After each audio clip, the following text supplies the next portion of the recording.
نحمده ونصلي على رسوله الكريم أما بعد أعوذ بالله من الشيطان الرجيم بسم الله الرحمن الرحيم إن أكرمكم عند الله أتقاكم وقال الله تبارك وتعالى والسابقون الأولون من المهاجرين والأنصار والذين اتبعوهم بإحسان رضي الله عنهم ورضوا عنه صدق اللہ العظیم۔ بھائی دوستو بزرگو، اللہ پاک نے ہم تمام کو بے شمار نعمت عطا فرمائی ہے۔ وَإِن تَعُدُّوا نِعْمَةَ اللَّهِ لَا تُحْصُوهَا، اتنی نعمت اللہ پاک نے ہم تمام کو عطا فرمائی ہے کہ آدمی اللہ کی نعمتوں کو شمار کرنا چاہے تو نہیں کر سکتا۔ بعض نعمتیں اللہ پاک نے ہر ایک کو عطا فرمائی، اللہ کے ماننے والوں کو بھی اللہ نے عطا فرمائی اور اللہ کے نہ ماننے والوں کو بھی اللہ نے دی۔ کھانا پینا اللہ پاک نے ہر ایک کو دیا، پہننے اوڑھنے کی اشیاء اللہ پاک نے ہر ایک کو دی، ماں باپ ہر ایک کو دیے، گرمی سردی کی بچاؤ کی لائن کی چیزیں اللہ پاک ہر ایک کو دیتا ہے، آنکھ دیکھنے کے لیے، کان سننے کے لیے، زبان بولنے کے لیے، ہر ایک کو اللہ پاک نے دیا۔ پھر اللہ پاک نے چھانٹ کر کے جن کی قسمت کو چمکانا تھا اور جن کو دنیا اور آخرت کے اعتبار سے کامیابی دلانی تھی، ایسے خوش قسمت انسانوں کو اللہ پاک نے ایمان عطا فرمایا۔ یہ بھی اللہ ہی کی طرف سے ہے۔ الحمدللہ الذی ہدانا لہذا وما کننا لنہتدی لولا ان ہدانا اللہ۔ تمام تعریفیں اس اللہ کے لیے جس نے ہم کو ایمان اور اسلام عطا فرمایا۔ اگر اللہ پاک ہمیں ایمان اور اسلام نہ دیتے تو دنیا کی کوئی طاقت ہمیں ایمان نہیں دے سکتی۔ پھر اللہ پاک کی طرف سے انتخاب ہوا کہ اللہ پاک نے حضور اقدس صلی اللہ علیہ وسلم کی امت میں پیدا فرمایا۔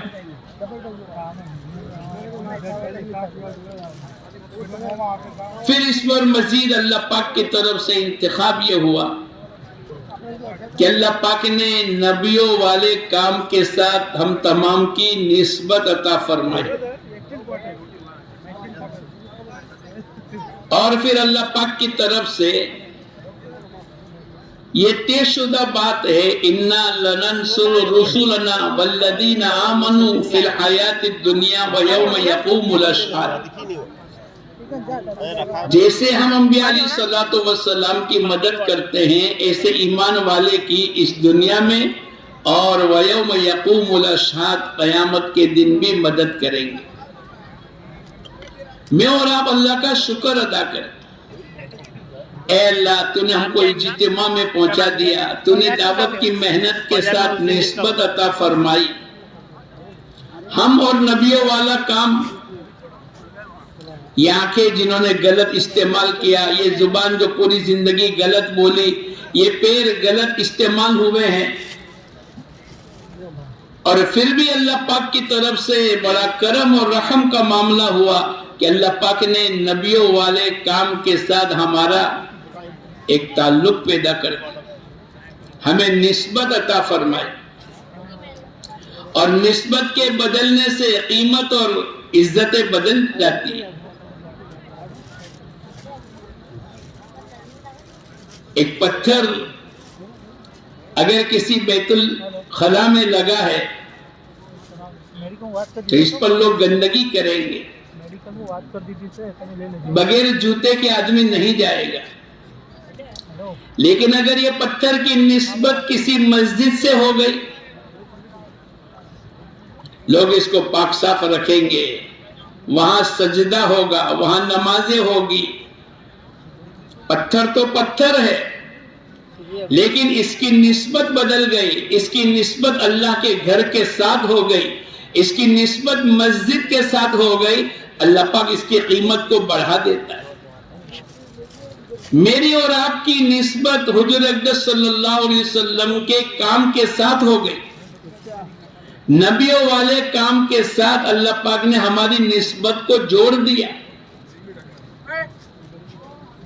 اور اصل دوستو بزرگوں، دنیا میں کوانٹیٹی نہیں ہوتی بلکہ کوالٹی پر قیمتیں لگتی۔ ایک بوتل ہے، خالی بوتل ہے، اس کو لوگ پھینک دیں گے، لیکن اگر یہی بسلری بوتل، اس میں پانی بھرا ہوا ہے بسلری، اب اس کی قیمت 20 روپیہ لگ گئے۔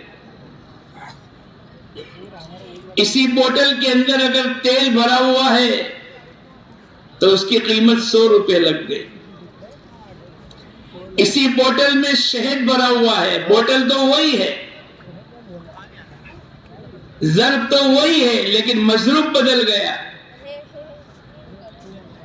اگر اسی بوتل میں شہد بھر دیا، اب یہ بوتل کی قیمت بولو 200 روپے ہو گئے، 400 روپے ہو گئے۔ اور اگر اسی بوتل میں پیور گھی آدمی نے بھر دیا، اب اس کی قیمت میں اضافہ ہو گیا، اب یہ 500-700 روپے میں بکے گا۔ کیا بات ہو گئی؟ بولے اس میں کوالٹی ہے، کوانٹیٹی نہیں بلکہ کوالٹی ہے۔ اور اگر یہ بوتل خالی ہو گئی، پانی پینے کے بعد آدمی اس بوتل کو پھینک دیتا ہے۔ ایسے دوستو بزرگوں، انسانوں کی قیمت کو اللہ پاک نے جو بڑھایا ہے اور انسان اللہ کے نزدیک باعزت کہلاتا ہے، وہ تو صفات کی بنیاد کے اوپر اس کو عزتیں ملے گی۔ ان اکرمکم عند اللہ اتقاکم، تم میں سے زیادہ اکرام والا آدمی وہ ہوگا جس کی زندگی میں تقوی ہوگا، جس کی زندگی میں آخرت کی فکر ہوگی، امت کا درد و غم ہوگا۔ حضور اقدس صلی اللہ علیہ وسلم کے زمانے میں آپ کے سامنے سے ایک آدمی گزرا، آپ نے پوچھا اپنے صحابہ کرام سے، یہ آدمی کیسا ہے؟ اے اللہ کے نبی، یہ اگر کسی جگہ رشتے کی بات ڈالے تو اس کا رشتہ منظور ہو جاوے، اگر یہ کسی کی ضمانت لے تو اس کی ضمانت کو لوگ قبول کر لیں۔ وہ تو گزر گیا۔ تھوڑی دیر کے بعد دوسرا آدمی آیا، حضور اقدس صلی اللہ علیہ وسلم نے پوچھا یہ کیسا ہے؟ اے اللہ کے نبی تو غریب ہے، اگر کسی جگہ رشتہ ڈالے تو اس کا رشتہ جلدی قبول نہ ہو، اگر یہ ضمانت پر درمیان میں آ جاوے کسی کا ضامن بننے کے لیے تو جلدی اس کی ضمانت قبول نہ کی جائے۔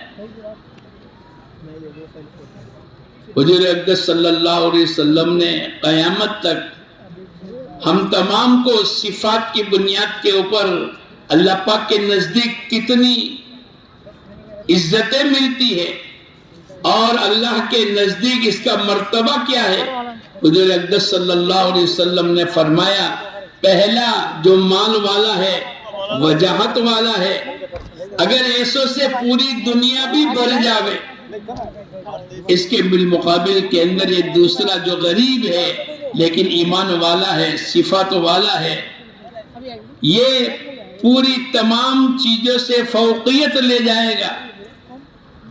ان تمام کے مقابل کے اندر یہ ایک آدمی ان تمام کے اوپر بھاری ہو جائے گا۔ کیوں؟ اس لیے کہ اس کی زندگی میں صفات ہے، یہ ایمان والا ہے، یہ نماز والا ہے۔ دنیا میں جو قیمتیں لگے گی، آدمی کا یقین اللہ کی ذات پر آوے، ایمان والے کی قیمت اللہ پاک کے نزدیک بہت زیادہ۔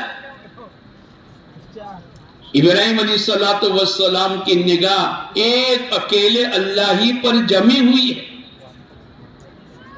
جب نمرود نے آگ میں ڈالا، اور ایسی آگ جس کو میں اور آپ سنتے چلے جا رہے ہیں، فرشتوں کے درمیان میں کوہرام مچ گیا، جس کے ذمے پانی کا نظام ہے، بارش کا، وہ آ کر کہنے لگا اے ابراہیم اگر آپ کہو تو بارش کو برسا کر آگ کو بجھا دے۔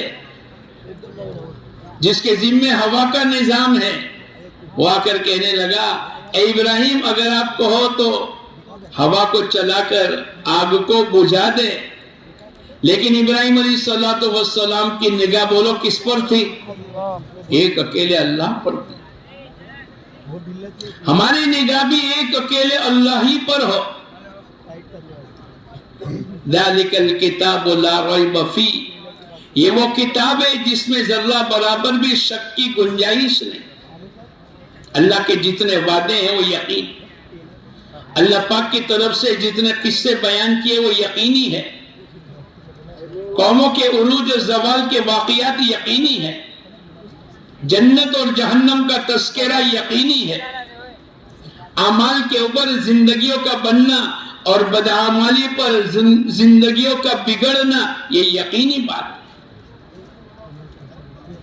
ذالک الکتاب لا ریب فیہ، یہ وہ کتاب ہے جس میں ذرہ برابر بھی شک کی گنجائش نہیں، اس پر ایمان مطلوب ہے، اس پر ایمان کو بنانے کی دعوت ہے۔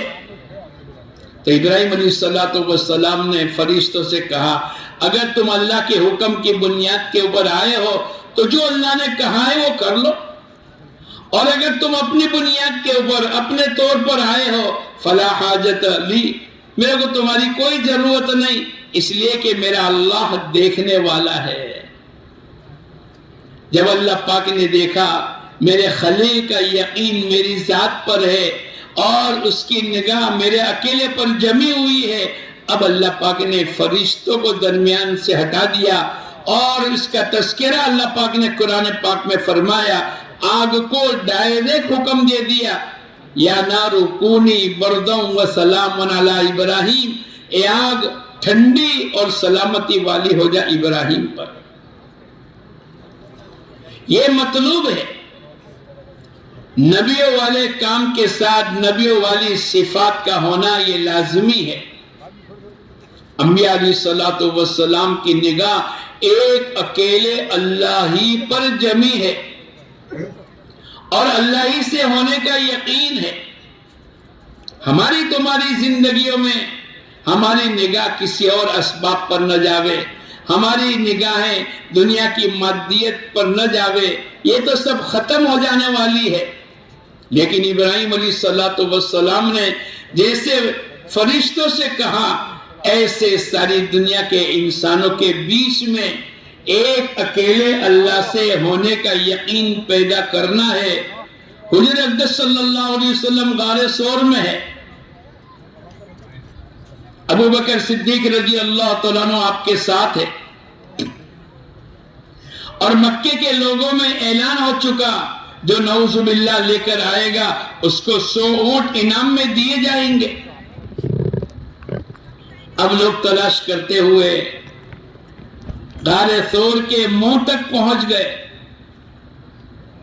ابو بکر صدیق رضی اللہ تعالیٰ عنہ نے دیکھ کر حضور اقدس صلی اللہ علیہ وسلم سے عرض کیا اے اللہ کے نبی، اے اللہ کے نبی، اگر یہ لوگ اپنے پیروں کی طرف دیکھیں گے تو ہم پکڑے جائیں گے،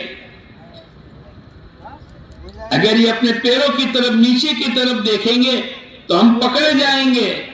لیکن قیامت تک کے لیے اللہ پاک نے اس کو قرآن پاک میں بیان کر دیا، ثانی اثنین اذ ہما فی الغار اذ یقول لصاحبہ، جب یہ پورا تذکرہ ہوا ہے تو اللہ پاک نے قرآن پاک میں ان کا جواب، حضور اقدس صلی اللہ علیہ وسلم نے فرمایا لا تحزن، اے ابو بکر گھبرانا اور غم کرنے کی ضرورت نہیں ہے، اس لیے کہ نظام چلانے والا بولو کون ہے؟ اللہ ہے۔ لا تحزن ان اللہ معنا، غم کرنے کی اور پریشان کرنے کی ضرورت نہیں ہے، ان اللہ معنا، اللہ پاک ہمارے ساتھ ہے۔ ہماری دعوت کی مبارک محنت کرنے کے ساتھ ساتھ دوستو بزرگوں، ان تمام صفات کی بنیاد کے اوپر اللہ پاک کی طرف سے ترقی ہوتی چلی جائے گی۔ حضرت بلال غلام ہے، پردیس کے رہنے والے ہیں، کالے ہیں، لیکن جب اللہ کے دین کی محنت میں آگے بڑھے ہیں اور حضور اقدس صلی اللہ علیہ وسلم کی باتوں پر یقین کرتے ہوئے اپنی زندگی کو ڈالا ہے، تو پھر ایک وقت آ گیا، حضرت عمر رضی اللہ تعالیٰ عنہ کہا کرتے تھے سیدنا بلال، کون؟ یہ تو وہ بلال ہے جس کو مارا جاتا تھا، اور مارنے والے تھک جایا کرتے تھے، مارنے والے تھک جاتے تھے، لیکن مار کھانے والا نہیں تھکتا تھا۔ اس کی زبان پر ایک ہی بات تھی، احد احد، ایک اکیلے اللہ ہی سے ہوگا، ایک اکیلے اللہ ہی کرنے والے ہیں۔ ان اللہ علی کل شیء قدیر، اللہ پاک ہر چیز پر قادر مطلق ہے۔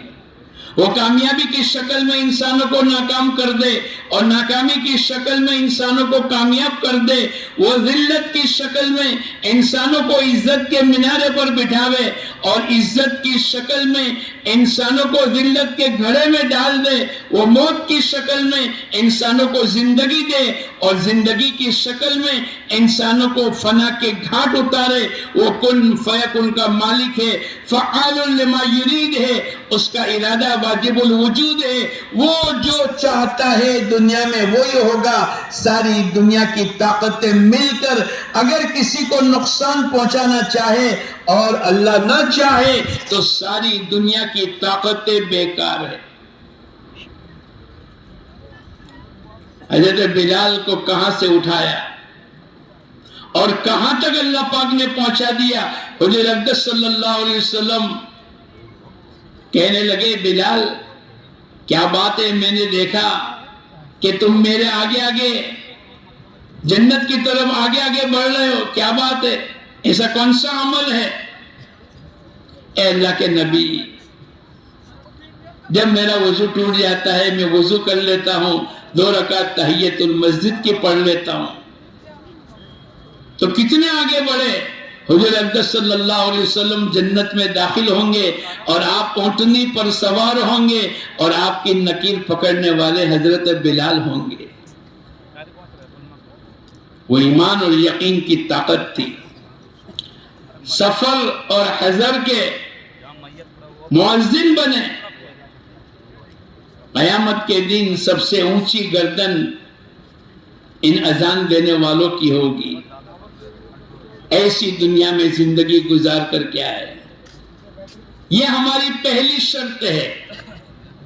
جب نبیوں والا کام کرتے ہیں اور نبیوں والی مدد کا انتظار ہے اور اللہ پاک کا وعدہ ہے، اللہ پاک یقینی نبیوں والے کام کرنے والوں کے ساتھ نبیوں والی مدد اتاریں گے اور اتارتے ہیں۔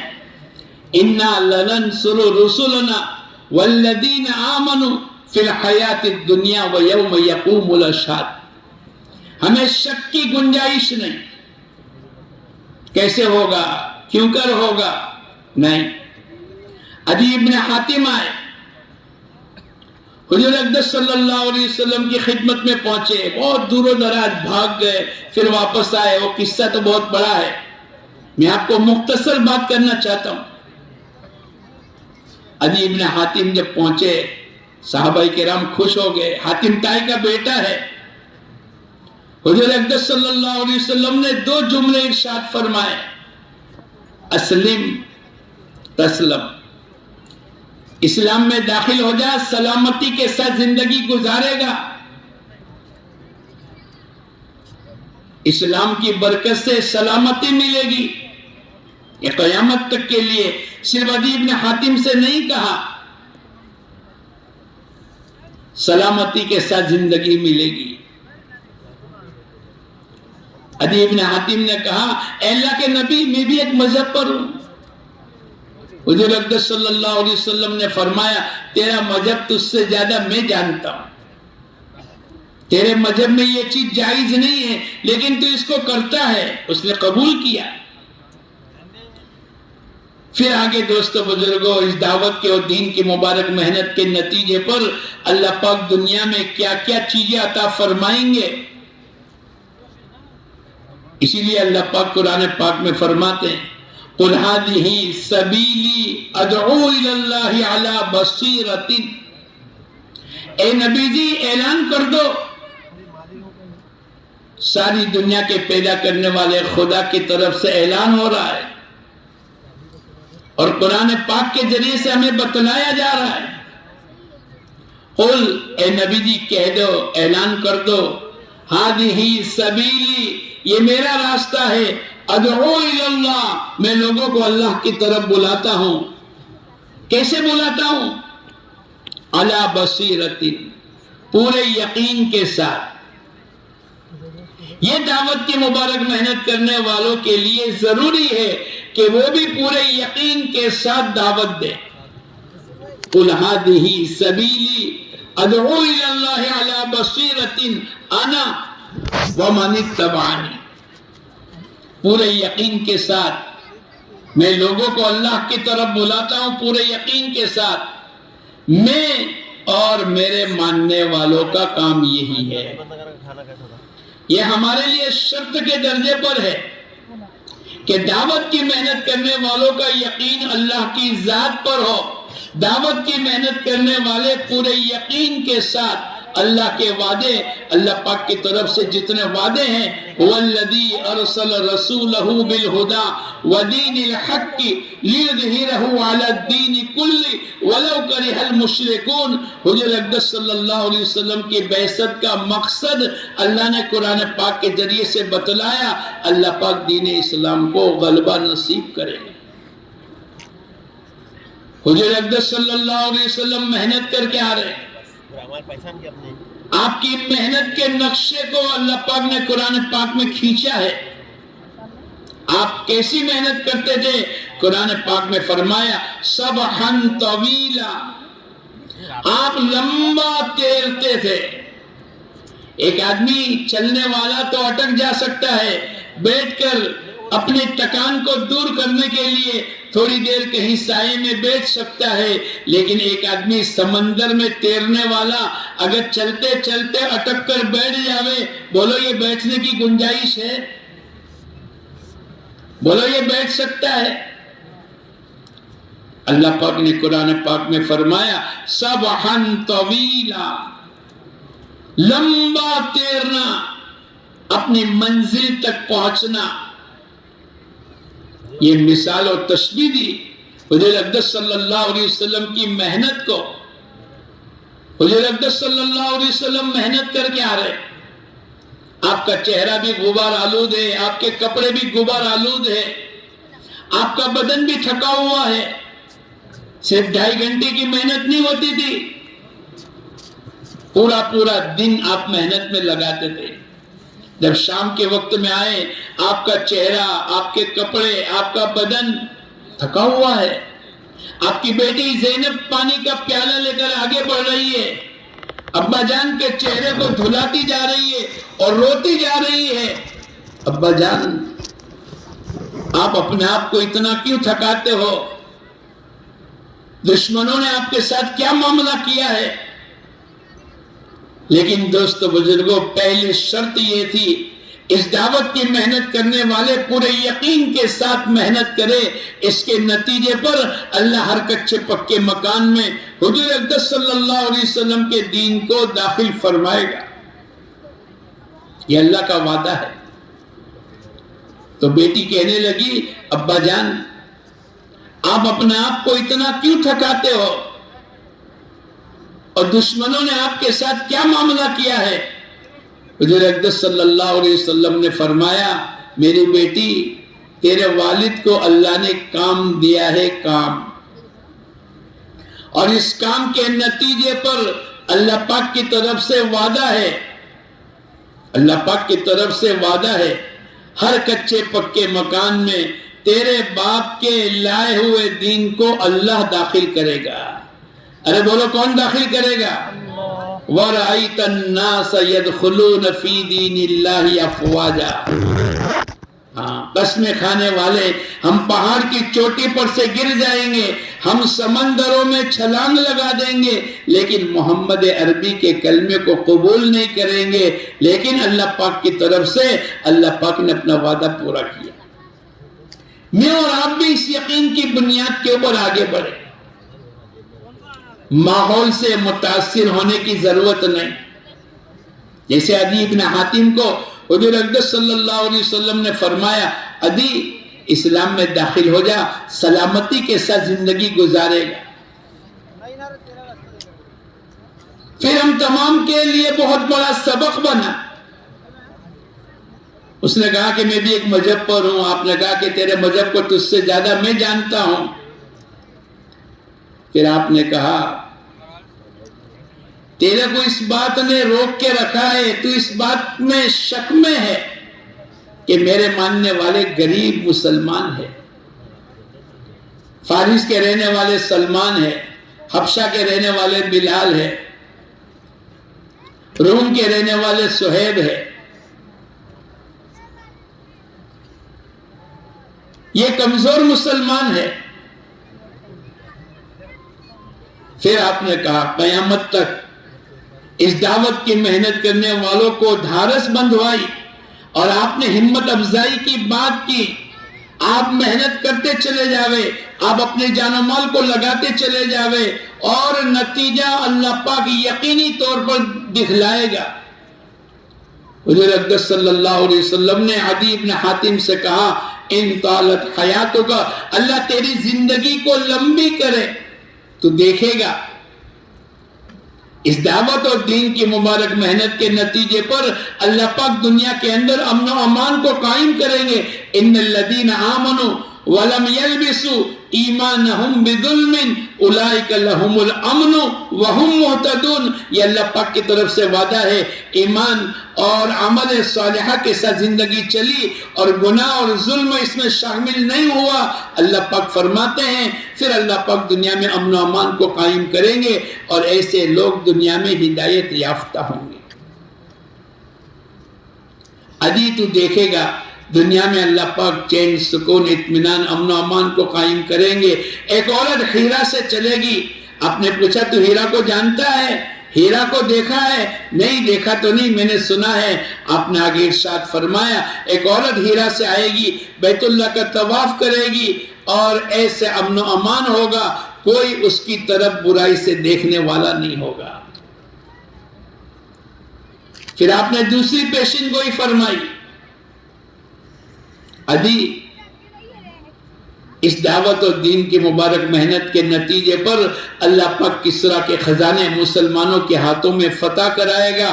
بڑی طاقت تھی، کہنے لگے کسریٰ ابن ہرمز، کہاں کہ ہاں۔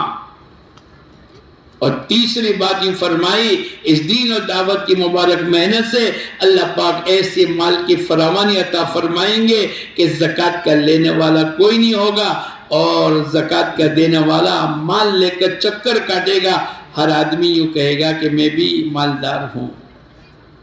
عدی بن حاتم کہنے لگے حضرت عمر کے زمانے میں ایک عورت بیت اللہ کا طواف کرنے کے لیے آئی، اکیلی، لدی لدائی، سجی سجائی تھی۔ بیت اللہ کے طواف کرنے کے بعد حضرت عمر نے پوچھا بہن کہاں سے آئی؟ 1000 کلومیٹر کا سفر کر کے آئی، تو نے لوگوں کو درمیان میں کیسا پایا؟ وہ تو اونٹ پر آتے تھے، گھوڑے پر آتے تھے۔ کہنے لگی ایسا امن تھا اور ایسے سکون کے ساتھ میں آئی ہوں کہ درمیان کے اندر کوئی میرے کو اپنا بھائی نظر آتا تھا اور اپنا باپ نظر آتا تھا، اس کے علاوہ میں نے تیسرا رشتہ محسوس نہیں کیا۔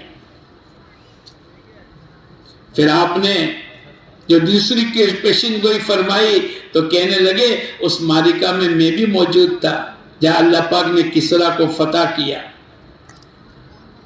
اور سن ہجری 99 کے اندر عمر ابن عبدالعزیز رحمت اللہ علیہ کے زمانے میں مدینہ منورہ سے زکوٰۃ کے وصول کرنے کے لیے سفراء کو، سفیروں کو بھیجا جاتا تھا، افریقہ میں بھیجا، اور افریقہ میں جب زکوٰۃ کا مال وصول ہو گیا تو انہوں نے امیر المومنین کو خط لکھ کر پوچھا اب ہم اس مال کا کیا کریں؟ بولے وہاں کے غریبوں کو تقسیم کر دو، جب وہاں غریبوں کے پاس گئے تو وہاں کے لوگ کہنے لگے اللہ کا کرم ہے، ہم بھی صاحب نصاب ہے، ہم بھی مالدار ہیں، ہم بھی زکوٰۃ کے دینے والے ہیں، ہمیں مال کی ضرورت نہیں۔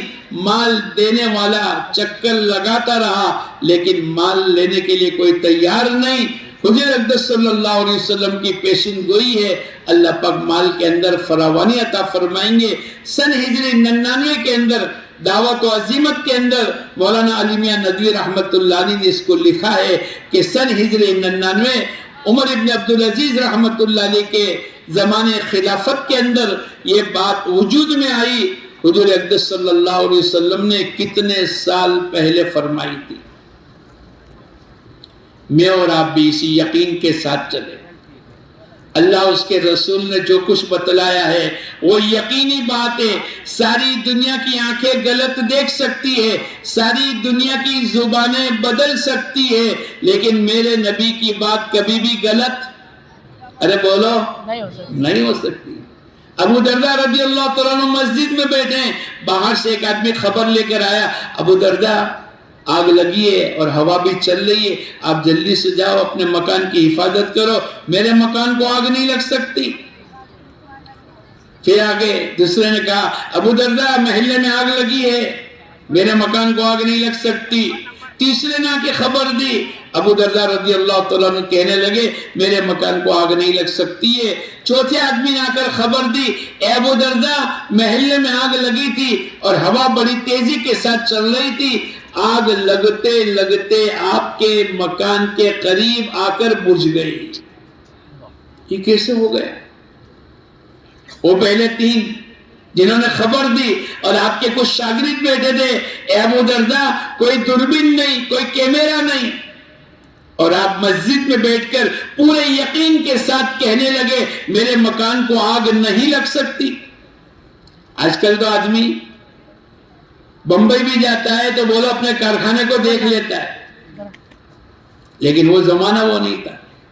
اے ابو درداء آپ تو مسجد میں بیٹھے ہیں اور آپ نے پورے یقین کے ساتھ بتلایا میرے مکان کو آگ نہیں لگ سکتی۔ کہنے لگے میں نے حضور اقدس صلی اللہ علیہ وسلم سے سنا ہے جو صبح کے وقت میں اس دعا کو پڑھ کر چلے گا، اللہم انت ربی لا الہ الا انت علیک توکل، یہ مختصر سی دعا ہے، جو اس دعا کو پڑھ کر چلے گا شام تک تمام حوادث سے اللہ اس کی حفاظت کرے گا۔ جو شام کے وقت میں پڑھے گا صبح تک تمام حوادث سے اللہ اس کی حفاظت کرے گا۔ میں جب گھر سے چلا میں اس دعا کو پڑھ کر چلا تھا، اب میرے کو یقین ہے ساری دنیا کی آنکھیں غلط دیکھ سکتی ہے، ساری دنیا کی زبانیں غلط بول سکتی ہے، میرے نبی کی بات کبھی بھی غلط نہیں ہوگی۔ وہ یقین دوستو بزرگوں، ذالک الکتاب لا ریب فیہ، یہ وہ کتاب ہے جس میں ذرہ برابر بھی شک کی گنجائش نہیں۔ اللہ اس کے رسول نے جو کچھ بتلایا ہے وہ پورے یقین کے ساتھ ہمیں اپنے دلوں میں بٹھانے کی ضرورت ہے۔ نبیوں والا کام کرتے ہیں تو نبیوں والے صفات بھی ہماری زندگی میں آنے چاہیے۔ صحابہ کرام کو جو کامیابی ملی اور اللہ پاک کی طرف سے والسابقون الاولون من المہاجرین والانصار والذین اتبعوہم بإحسان، جو ان کے پیچھے پیچھے وہ جو سبقت لے جانے والے مہاجرین اور انصار، ان کے یہاں تو دو ہی جماعت تھی، اور قیامت تک جو ان کے پیچھے پیچھے چلے گا، جیسے اللہ ان سے راضی ہو گئے اللہ ان سے بھی راضی ہوگا۔ جیسے اللہ پاک نے ان کو جنت دی جس کے نیچے سے نہریں جاری ہے، اللہ ان کو بھی عطا کرے گا۔ والذین اتبعوہم بإحسان، توکل میں، قناعت میں، زہد میں، دنیا سے بے رغبتی میں، امت کے درد و غم میں، ان صفات کو ہماری زندگیوں میں لانا پڑے گا۔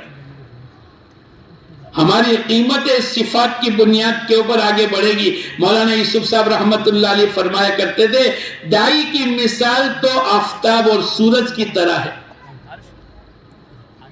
سورج جب بھی گزرتا ہے تو لوگوں کو روشنی دیتا ہے، ارے بولو دیتا ہے کہ نہیں؟ اور اس کے عوض کے اندر کوئی پیسہ لیتا نہیں۔ دنیا کا پنکھا چلے گا، ہر مہینے میں بل آ جائے گا، ایئر کنڈیشن گھر میں چلاؤ گے اے سی، اس کا تو بل آئے گا، لیکن یہ جو سورج جس کی روشنی سے میں اور آپ بیٹھے ہیں، ایک بلب بھی جلانے کی ضرورت نہیں۔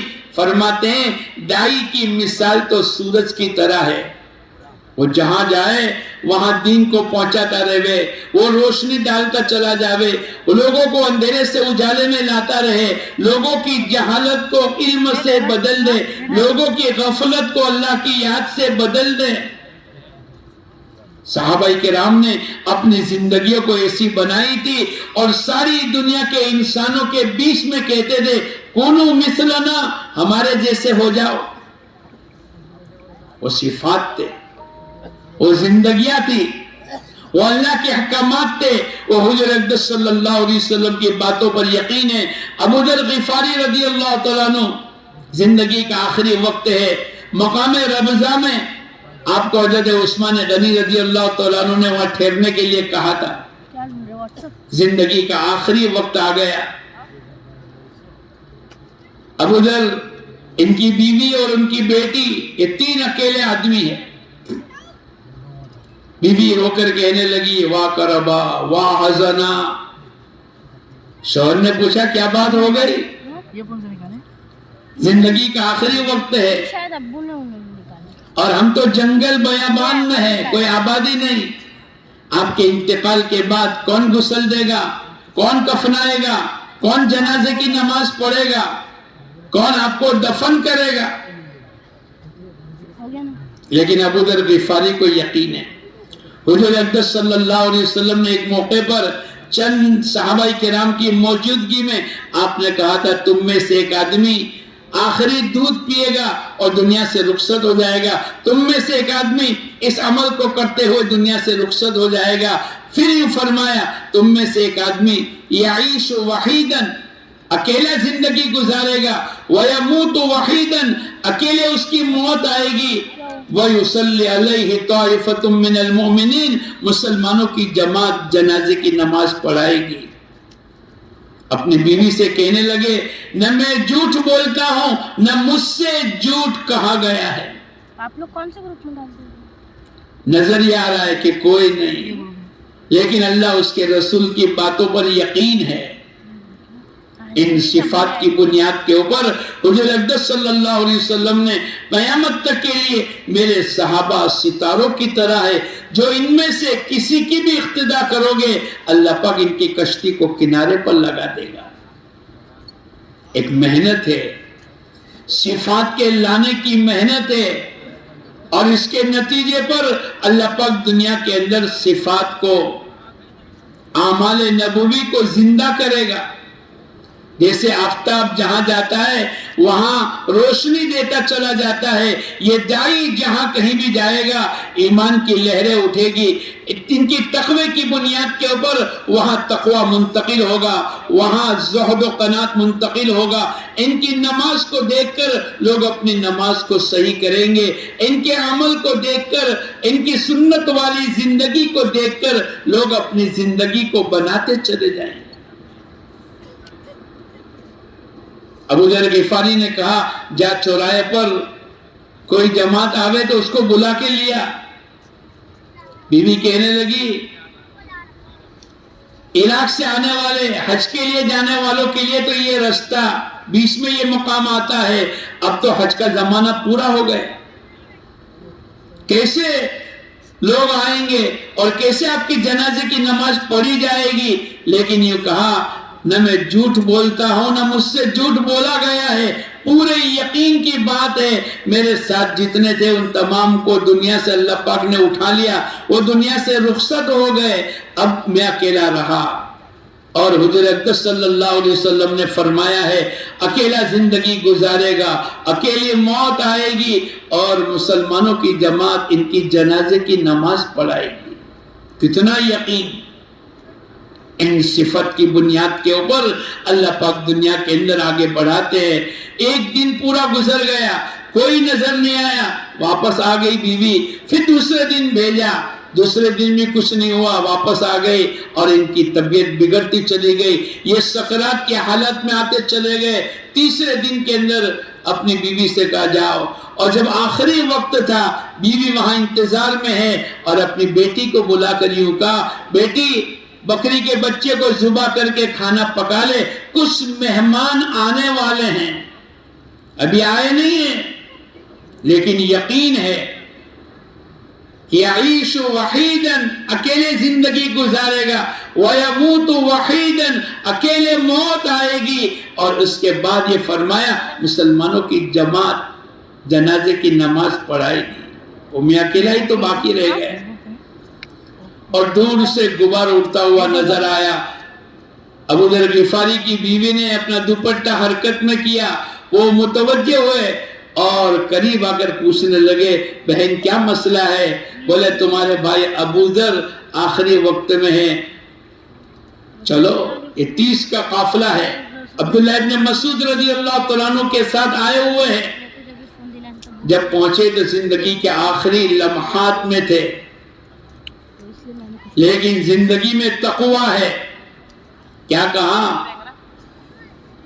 کفن کے لیے وہ چادر وہ استعمال نہیں ہوگی جنہوں نے کبھی بھی حکومت میں کام کیا ہو، اس لیے کہ اس میں تو رشوت جھوٹ دھوکہ ہو جاتا ہے۔ ایک نوجوان آگے بڑھا، میری ماں نے احرام کی چادر جو میرے کو دی ہے، کبھی بھی حکومت میں ہمارا کوئی کام کرنے والا نہیں تھا، بولے اس چادر کے اندر میرے کو کفن دے دینا، اور اسی حالت میں انتقال ہو گیا، غسل دے دیا، کفنا دیا، کفن پہنا دیا، جنازے کی نماز ہو گئی، اور وہ جانے لگے تو گھر سے بیٹی نے آواز دے کر یوں کہا کھانا تیار ہے۔ ارے بیٹی کیسے پتا چل گیا؟ بولے ابو جاتے جاتے یوں کہہ کر گئے کہ ایک مسلمانوں کی جماعت آنے والی ہے، تو کھانا پکا لے۔ ان کے حکموں پر میں نے کھانا پکایا، عبداللہ ابن مسعود اور ان کے ساتھیوں نے کھانا نوش فرمایا، اور جاتے جاتے کہنے لگے ابو ذر زندگی میں بھی سخی تھا اور مرتے ہوئے بھی سخاوت کا دامن نہیں چھوڑا۔ دائی کی صفات ہوتی ہے، دائی اپنی زندگی کو ایسی گزار کر کے جاتا ہے، وہ دنیا کے حالات سے متاثر نہیں ہوتا۔ حضور اقدس صلی اللہ علیہ وسلم نے عدی بن حاتم سے کہا تھا کہ تیرے کو جو روک رہی ہے اور جو تو شک میں مبتلا ہے، یہ بات کہ میرے ماننے والے غریب ہے۔ میں اور آپ بھی اپنا اندازہ لگاوے، جب میرے مہینے کے 3 دن چھوٹ جاتے ہیں اور میں اپنے کاروبار میں مست ہوں، تو کیا میرے کو بھی شک ہے کہ میری دکان سے جو چیز ملنے والی ہے وہ اللہ کے راستے میں نہیں ملے گی؟ کبھی میرا چلنا ناغہ ہو جاتا ہے، آگے پیچھے ہو جاتا ہے، تو میں اپنی زندگی کو ٹٹولوں کہ میرا چلنا آگے پیچھے کیوں ہو گیا؟ کیا میں شک میں ہوں کہ میرے مسئلے دکان سے تو حل ہوں گے لیکن اللہ کے دین کی محنت سے حل نہیں ہوں گے؟ ہمیں سوچنے کی ضرورت ہے۔ جب میرا گشت چھوٹ جاتا ہے، جب میں اللہ کے دین کے تقاضے کو آگے پیچھے کر لیتا ہوں، ایسے وقت کے اندر دوستو بزرگوں، میں اور آپ اپنے آپ کو جیسے عدی بن حاتم سے کہا کہ تو شک میں مبتلا ہے کہ میرے ماننے والے چند غریب ہیں، اور پھر پیشن گوئی قیامت تک کے لیے۔ اس لیے بھائی دوستو بزرگوں، ایک زبردست اللہ پاک کی طرف سے محنت کا نظام ملا ہے، اور اس کے نتیجے پر اللہ پاک کے وعدے ہیں، یا ایھا الذین آمنوا هل ادلکم علی تجارۃ تنجیکم من عذاب علیم۔ یہ پہلا وعدہ ہے، ہم تم کو دردناک عذاب سے نجات دیں گے۔ اور جب آدمی اللہ کے دین کے تقاضے پر اپنا آپ کو چلاتا ہے تو پھر اللہ پاک کے ساتھ اس کا تعلق ہو جاتا ہے۔ من کان للہ کان اللہ لہ، جو آدمی اللہ کا بن جاتا ہے پھر اللہ پاک بھی اس کے بن جاتا ہے۔ پھر اس کی باتوں کو کون سنے گا؟ اس کی آواز کو کون قبول کرے گا؟ اللہ پاک قبول کرے گا۔ اللہ نے ایک موقع دیا ہے، اپنے آپ کو اللہ کے ساتھ تعلقات پیدا کرنے کے لیے اپنے آپ کو زیادہ قربانی کے میدان میں آگے بڑھنا پڑے گا۔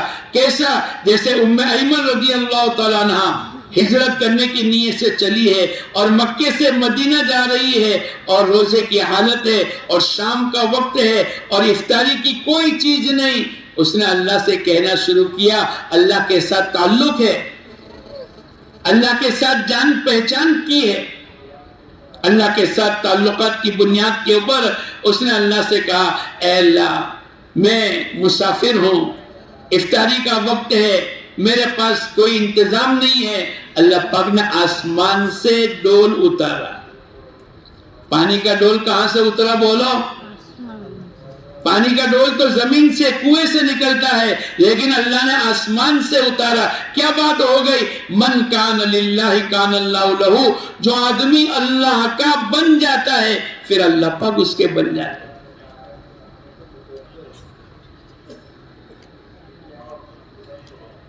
اس لیے بھائی دوستو بزرگوں، اللہ پاک کی طرف سے ایک موقع اللہ نے دیا ہے ساری دنیا کے انسانوں کے لیے۔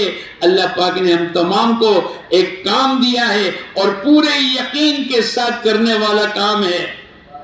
قُلْ هَٰذِهِ سَبِيلِي أَدْعُو إِلَى اللَّهِ عَلَىٰ بَصِيرَةٍ، پورے یقین کے ساتھ ہم گشت کریں گے تو پورے یقین کے ساتھ، ہم 3 دن لگائیں گے تو پورے یقین کے ساتھ، ہم 4 مہینے لگائیں گے تو پورے یقین کے ساتھ، اور ہم بیرون جائیں گے تو بھی بولو پورے یقین کے ساتھ۔ ہمارے مسئلے کو حل کرنے والا کون ہے؟ ہماری آواز کو سننے والا کون ہے؟ ایک اکیلے اللہ۔ اللہ پاک نے قرآن پاک کے ذریعے سے ہم تمام کو واقعات بتلائے۔ حضرت خولہ حضور اقدس صلی اللہ علیہ وسلم کے زمانے میں طلاق کیسے ہوتی تھی؟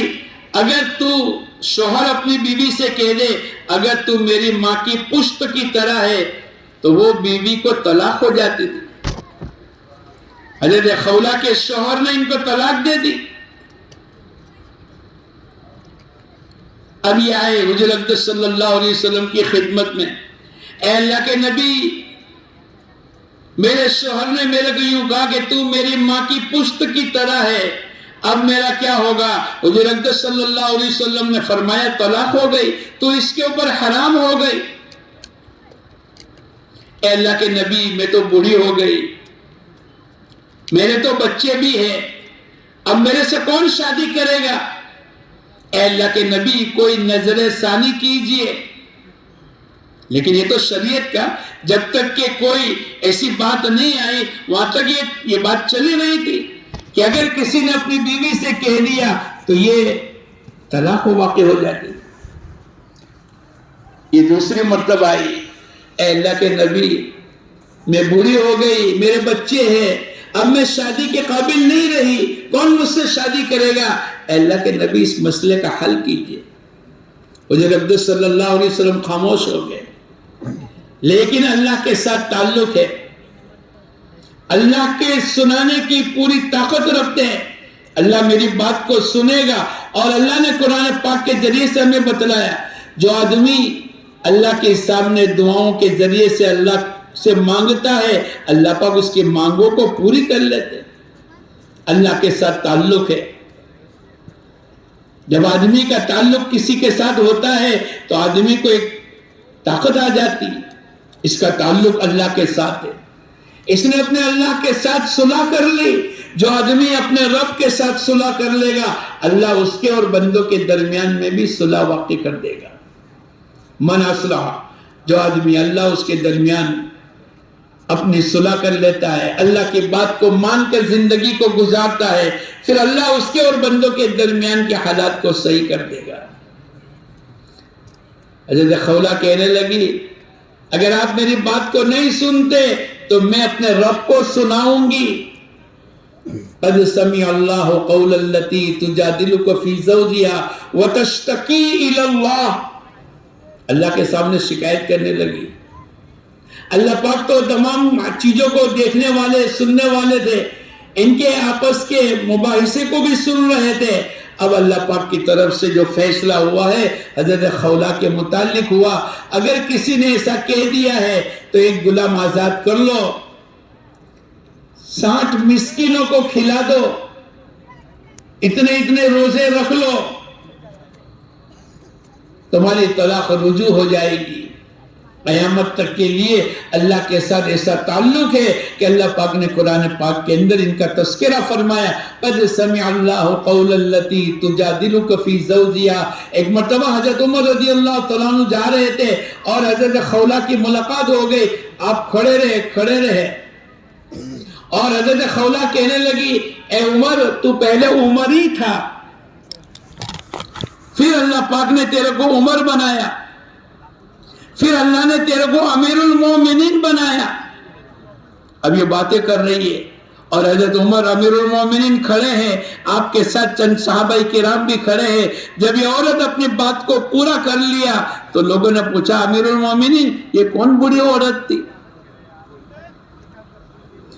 کہ تم اس کی بات کو سننے کے لیے بیچ میں کھڑے ہو گئے؟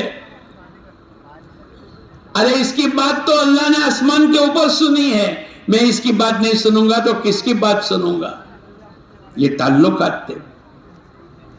جب آدمی کی زندگی میں صفات داخل ہو جاتے ہیں اور آدمی اللہ کے لیے کام کرنا شروع کر دیتا ہے تو پھر انسان نہیں بلکہ جانوروں تک اللہ پاک اس کی بات کو چلاتے۔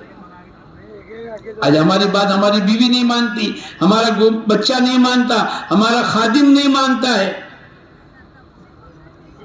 اور حضور اقدس صلی اللہ علیہ وسلم کے صحابہ کرام نے ایسی محنت کی۔ ایک جماعت اللہ کے راستے میں جا رہی تھی، عقبہ ابن نافع کی، اور افریقہ کے جنگل، ٹیونس کے قریب جنگل ہے، وہاں بہت بڑی قوم آباد تھی۔ مشورہ ہوا یہاں رکنا چاہیے اور یہاں دعوت کی محنت کرنی چاہیے اور ان کو اللہ کی طرف بلانا چاہیے۔ قُلْ هَٰذِهِ سَبِيلِي أَدْعُو إِلَى اللَّهِ، اللہ کی طرف بلانے کی محنت ہے پورے یقین کے ساتھ۔ تو بھئی کیسے ٹھہریں گے؟ یہ تو جنگل ہے، یہاں تو سانپ ہے، بچھو ہے، شیر ہے، لیکن اللہ کے ساتھ تعلق بنایا۔ من کان للہ کان اللہ لہ، جو آدمی اللہ کا بن جاتا ہے پھر اللہ پاک اس کے بن جاتے ہیں۔ اب وہ ایک پہاڑ کی چوٹی پر کھڑے ہو گئے اور کھڑے ہو کر عقبہ ابن نافع نے اعلان کیا، تخت سے اعلان کیا اور ہم سنتے نہیں، وہ تو جنگلوں میں اعلان ہو رہے۔ اور کیا اعلان ہوا؟ ہم حضور اقدس صلی اللہ علیہ وسلم کے ساتھی ہیں، نحن اصحاب محمد صلی اللہ علیہ وسلم، اور اے جنگل کے جانوروں، ہم تم کو کہتے ہیں کہ 3 دن کے اندر جنگل کو خالی کر دو۔ اللہ نے ان کی آواز کو پہنچایا۔ یقین کی بنیاد کے اوپر جب آدمی محنت کرتا چلا جاتا ہے تو پھر اللہ پاک کی مدد آ جاتی ہے، انہونی کو اللہ ہونی کر دیتا ہے۔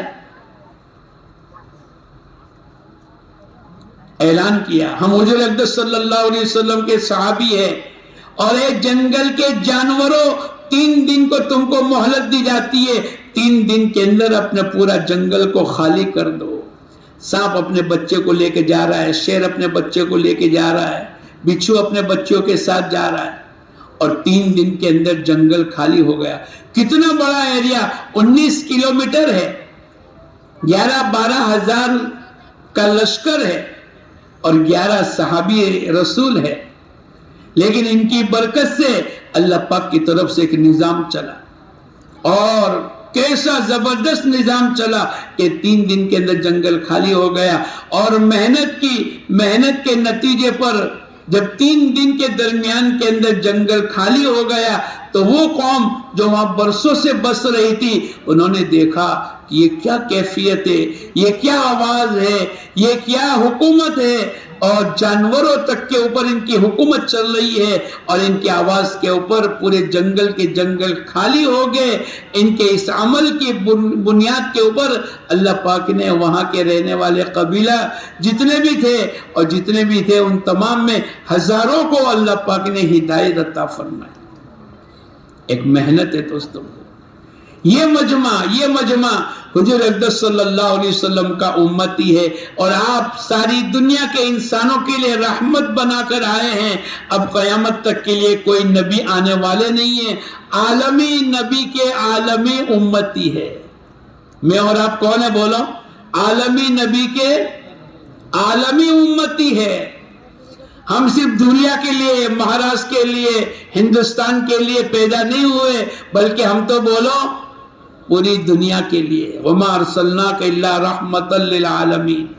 حضور اقدس صلی اللہ علیہ وسلم پوری دنیا کے بسنے والے انسانوں کے لیے رحمت بنا کر آئے۔ یہ جو ماحول نظر آتا ہے دوستو بزرگوں، ایسا ماحول پوری دنیا میں پیدا کرنے کی ضرورت ہے، اور قربانی کے نتیجے پر والذین جاہدوا پر اللہ پاک کی طرف سے جو جتنا مجاہدہ کرتا چلا جائے گا، اللہ پاک کی طرف سے ہدایت ملتی چلی جائے گی، ہدایت کا نور آتا چلا جائے گا۔ یہ تو ہم دھوکے میں ہیں کہ اپنا مال جان پر اور جان مال پر لگ رہی ہے، اور اپنی 25-50 سالہ زندگی کے باقی کے لیے 1.5 کروڑ روپے کا فلیٹ لیا، اور 2 کروڑ روپے کی کوٹھی لی، اور 2.5 کروڑ روپے کا یہ لیا۔ کتنے دن کے لیے؟ 25 لاکھ روپے کی گاڑی لی، کتنے دن بیٹھیں گے؟ 10 سال، 20 سال، 25 سال؟ اس کے لیے لاکھوں روپے لگا رہے ہیں۔ لیکن اللہ کے دین کے تقاضے کے لیے ان صلاتی و نسکی و محیای و مماتی للہ رب العالمین، میری نماز، میری قربانی، میرا جینا مرنا تو اس اللہ کے لیے ہے جو تمام جہانوں کا پالنہار ہے۔ ہمارا یہ مجمع، یہ بیٹھنے والا مجمع کسی ایک ایسے نبی کہ جو کسی علاقے کے لیے، کسی خاندان کے لیے، ان کے میں اور آپ امتی نہیں ہے، ہم تو رحمت للعالمین کے امتی ہیں۔ ساری دنیا محنت کا میدان ہے۔ آدمی کہے گا کہ کیسے جائیں گے، ہمارے پاس تو کچھ بھی نہیں، ہمیں دیکھنے کی ضرورت نہیں۔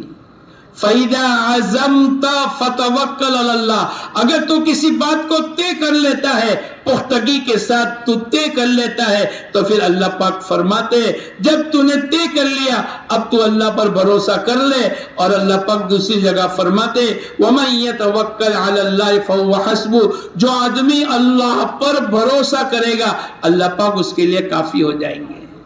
تو بولو میں اور آپ کس پر بھروسہ کریں گے؟ اللہ پر کریں گے۔ اور جو آدمی اللہ پر بھروسہ کرتا ہے اللہ پاک اس کے لیے کافی ہو جاتے۔ ہم لوگ 94 میں بمبئی میں حج ہاؤس میں تھے، 100-150 کا قافلہ ہوتا تھا، اس میں مہاراشٹر کے اور راجستھان، MP، بمبئی اور گجرات۔ پہلے یہ ہر جگہ سے فلائٹ نہیں چلتے تھے، 94-93 کی بات ہے۔ ایک آپ کے مہاراشٹر کے ایک ساتھی آئے، میں نے پوچھا بھائی کیوں آئے؟ بولے حج کے لیے، حج میں جانا ہے۔ اچھا پاسپورٹ کہاں ہے؟ کب جاؤ گے؟ بولے پاسپورٹ نہیں ہے۔ پیسے لے کر آئے؟ بولے پیسے بھی نہیں۔ کیا نہیں ہے بولو؟ اور کہاں جانا ہے؟ ارے بھائی بغیر پیسے کے جاؤ گے؟ بولے اللہ لے جائے گا۔ اچھا ہمارا اس وقت کے اندر 10-10 روپیہ ہم ایک دن کے لیتے تھے کھانے پینے کے۔ مولانا میں تو کونے پر نماز پڑھتا رہوں گا، دعا کرتا رہوں گا، آپ کے ساتھ کھانا بھی کھا لوں گا۔ میں نے کہا کہ اجتماعی مال ہے، آپ کو 10-10 روپے روزانہ کے جمع کرنے، ایک ہفتے کے ہم جمع کرتے تھے، آپ بھی 70 روپے دے دو۔ بولے میرے پاس تو وہ بھی نہیں۔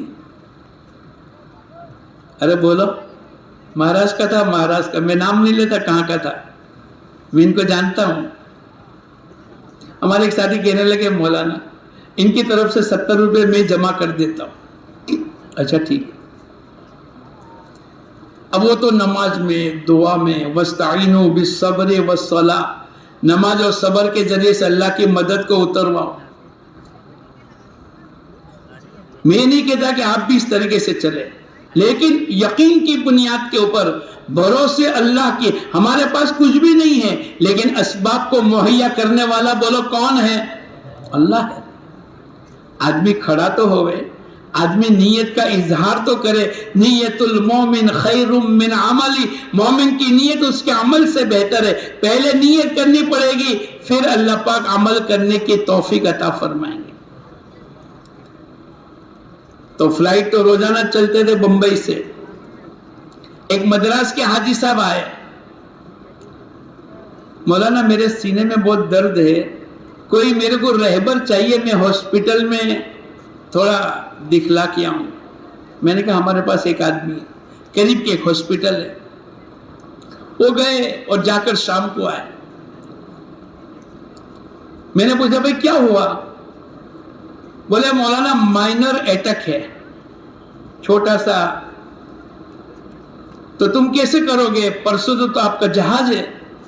بولے ڈاکٹر نے یہ کہا ہے کہ آپ حج میں تو جا سکتے ہیں, لیکن آپ کے ساتھ ایک آدمی اور ہونا چاہیے. تو میں نے کہا بھائی مدراس سے بلاؤ گے؟ بولے نہیں, اتنا وقت نہیں ہے مولانا, میرے پاس پیسوں کا انتظام ہے, اگر آپ کے پاس کوئی آدمی ہو تو میں اس کو لے جانے کے لیے تیار ہوں. میں نے دور سے بتلایا, وہ آدمی چلے گا؟ بولے دوڑے گا. چلے گا نہیں بلکہ دوڑے گا. میں نے بلایا, میں نے کہا حج میں جاؤ گے؟ بولے اس کے لیے تو بیٹھے ہیں. 5 دن سے وہ لگاتے ہیں نا لوگ, جیسے بارش مسلسل آتی ہے کہ بارش تو چھوڑتی نہیں, ایسے آدمی اللہ کے سامنے لو لگا کر لگ جاوے. کیسا؟ امن یجیب المضطر اذا دعا. اللہ پاک قرآن پاک میں سوال کرتے کون ہے مضطر کی دعا کو قبول کرنے والا؟ بولو کون ہے؟ اب اس کی کیا کیفیت ہوگی جس کو حج میں جانا ہے اور جس کے پاس 70 روپے جمع کرانے کی بھی نہیں ہے. تو میں نے بلا کر کہا حج میں جاؤ گے؟ بولے اسی لیے تو بیٹھے ہیں. میں نے ان کو کہا, وہ بیمار کو, یہ چلیں گے؟ بولے چلیں گے. اب ہم گئے. اس وقت کے جو ذمہ دار تھے, میں نے کہا ان کا پرسوں کا جہاز ہے اور ان کو یہ تکلیف ہے اور ان کو چلنا ہے. پہلے وہ پاسپورٹ نہیں تھا, پہلے ٹیلی گرام بنتا تھا جو حج کی طرف سے الگ پاسپورٹ ہوتا تھا. انہوں نے کہا بھئی فوٹو دے دو, شام تک پاسپورٹ بن جائے گا اور یہ پرسوں روانہ ہو جائیں گے, اتنے روپے جمع کرا دو.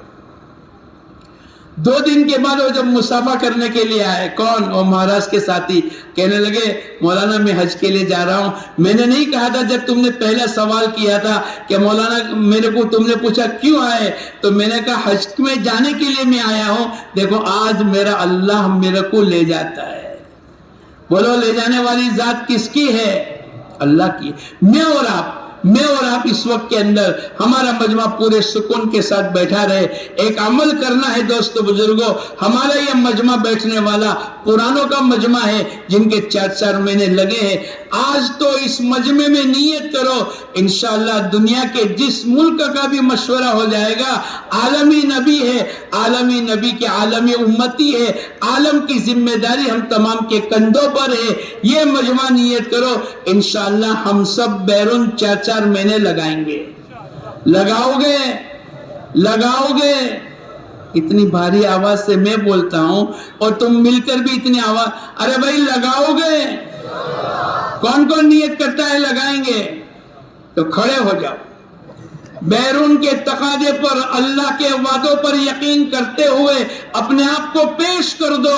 میرا اللہ آپ تمام کو لے جائے گا, بلکہ ہم تمام کو اللہ ہی لے جائے گا. جن حضرات اس وقت وہ حضرات کھڑے رہے ہیں جن حضرات کے 4 مہینے لگے ہیں, اس وقت تو وہ حضرات کھڑے رہے جن حضرات کے 4 مہینے لگے ہیں. سکون سے کھڑے رہے اور بیٹھے بھی سکون سے بیٹھے. ماشاءاللہ کھڑے رہے. جن حضرات کے 4 مہینے لگے ہیں وہ بیرون کے لیے کھڑے رہے.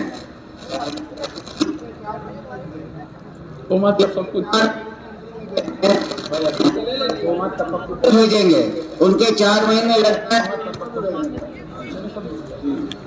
ہاں بھائی ماشاءاللہ. بھائی ایک بات کی گزارش ہے, دیکھو یہ جانے والوں سے ہم گزارش کر رہے ہیں, اشار ہوتا ہے, دیکھو اللہ کے واسطے تھوڑا اپنے آپ کو جمع ہو, اس لیے جلدی بات پوری ہوگی تاکہ تشکیل مکمل ہوئے. اچھا آپ لوگ میرے تخت کے پاس آ جاؤ. یہ جو کھڑے ہیں بھائی آگے, بھائی بیٹھنے کے لیے نہیں کہا, آگے آ جاؤ. یہاں کھڑے رہو, اور آپ لوگ بیٹھے پیچھے کھڑے رہو. ارے کھڑے رہو یہاں, اور آپ لوگ پیچھے ہو جاؤ. آگے آؤ. آپ لوگ بیٹھے پیچھے ہو جاؤ. آ کر کھڑے رہو. تھوڑی دیر کے لیے کھڑے رہو گے انشاءاللہ دوسروں کو ترغیب کا ذریعہ بنیں گے. بھائی آپ لوگ بیٹھے بیٹھے پیچھے آ جاؤ. یہ پورا مجمع آنے والا ہے, یہ پورا مجمع آئے گا انشاءاللہ. اور دنیا کے 250 ملک ہیں, 250 ملکوں میں جماعت بھیجنی ہے. ایک جماعت میں 8 ساتھی ہوتے ہیں تو 250 ملکوں میں 2000 کا مجمع چاہیے. بھائی اس کے علاوہ کوئی نہ ہوتے. دیکھو ابھی بھی کچھ لوگ جو چل پھر رہے ہیں نا, ان کو بھائی اللہ کا واسطہ بالکل چلے پھرے نہیں, بیٹھو تھوڑی دیر بیٹھو. آپ لوگ بیٹھے بیٹھے پیچھے ہو جاؤ, آپ لوگ آگے بڑھ جاؤ, آگے بڑھ جاؤ. جلدی آؤ. اللہ پاک آپ کی جان میں, مال میں, عزت میں, آبرو میں برکتیں عطا فرمائے. اللہ آپ کی دنیا بھی اچھی بناوے, آخرت بھی اچھی بناوے.